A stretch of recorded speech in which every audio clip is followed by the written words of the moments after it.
Hey everyone, thanks again for coming to epiphany.com. I'm Vince Baskerville, and you're watching Tech TV for tomorrow's entrepreneurs. And basically, the first thing I wanted to come by and talk about what we're talking about today is the myth of innovation. And the book's by Scott Berkun, and it's actually a really good book, really good read. So first off, 4 out of 5 is what I give this book. Relatively short. If you're any bit of type of a geek like myself, you won't get. I say this in the actual written post that I have in there, but you won't actually get too bored too much by all the historical facts, and he gets actually into the nitty-gritty details. The due diligence by Scott Berkun. I definitely do appreciate.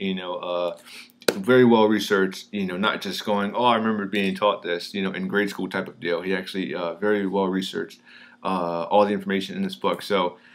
It's a lot of data porn, so if you're not into that type of thing, then you might obviously not be too much into the book. But in the beginning part, I should say anyways, the first few chapters are kind of like that. After that, it starts getting into the more meat and potatoes type of deal.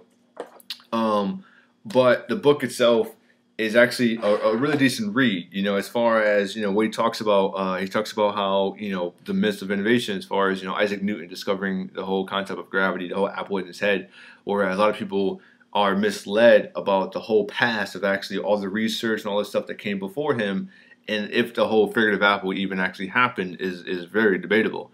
But it actually goes with all the other stuff as far as innovative leaders that we think of right now. Steve Jobs coming out with the the iPhone, the iPod Touch, and all that stuff.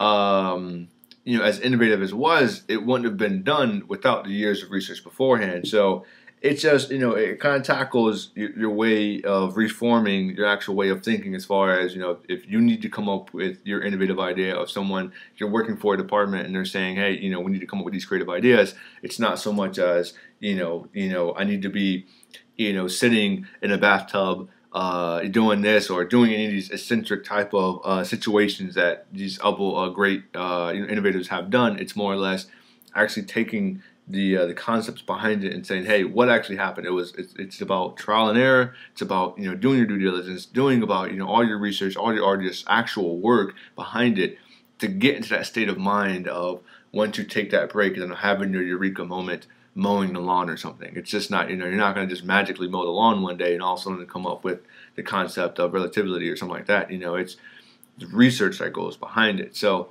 Really good book. A lot of great examples in here. I give a couple in there. Another one that's really good in here is the palm story about the palm, of how the guy was actually walking around with a wooden prototype, to see if the usability of it and stuff like that. Whereas as innovative as it wasn't like they just kind of came up with it. It was actually like they sat down and thought about it, completely went back and forth, stripping out examples. Ideas killers is one of the things they're talking about. So, good read, Scott Berkun. He's got a newer book out right now, but being frugal, you get these used Amazon. You get this for like $5. If you wanted to go ahead and get it new, you get it for like $25. Great book. Like I said, 4 out of 5. I think it's worth a good read. All right, thanks. And again, this is